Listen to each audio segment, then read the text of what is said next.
আমার নবী দুনিয়ায় কত কষ্ট করেছেন, নিজের রক্ত ঝরাইছেন, দান মোবারক ভেঙে ফেলেছেন।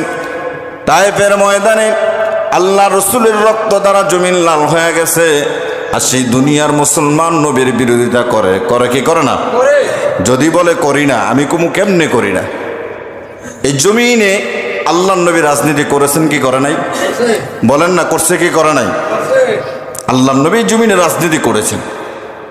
আল্লাহ নবী শিহাবে আবু তালেবে 3 বছর কারাভোগ করেছেন। এখন আপনি যদি বলেন 5 ওয়াক্ত নামাজ হুজুর পড়ি, হজ করে, যাকাত দেই, তাহলে তো জান্নাত এত সোজা নয়। আল্লাহ নবী রক্ত ঝরাইছেন, দান মোবারক শহীদ করেছেন।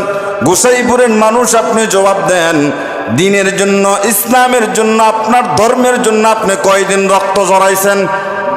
বলতে পারবেন কয়দিন রক্ত ঝরাইছেন?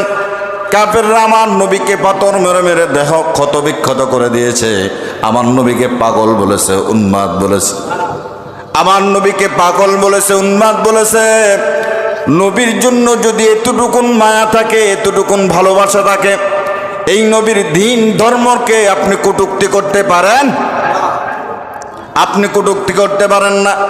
নবী আল্লাহর এই জমিনে আল্লাহর দিনকে কায়েম করার